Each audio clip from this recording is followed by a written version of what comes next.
আসসালামু আলাইকুম। আশা করি সবাই ভালো আছেন। আজকে আমি রান্না করছি লাল শাক। তার ভিতরে কয়েকটা লাউয়ের পাতা দিছি, দুটো গাছ টমেটো গাছ আছে, 2-3টা টমেটোর পাতা দিছি যাতে শাকটা খেতে একটু স্বাদ হয় সে কারণে।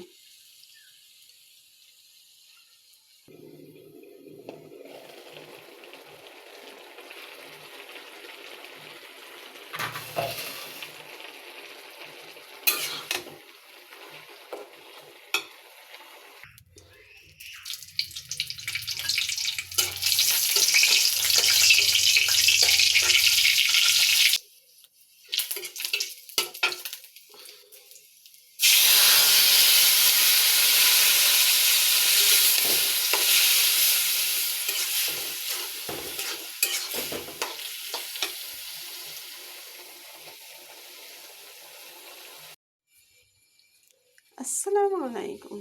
আশা করি সবাই ভালো আছেন। আজকে আমি রান্না করছি লাল শাক। তার ভিতরে কয়েকটা লাউয়ের পাতা দিছি, দুটো গাছ টমেটো গাছ আছে, 2-3টা টমেটোর পাতা দিছি যাতে শাকটা খেতে একটু স্বাদ হয় সে কারণে।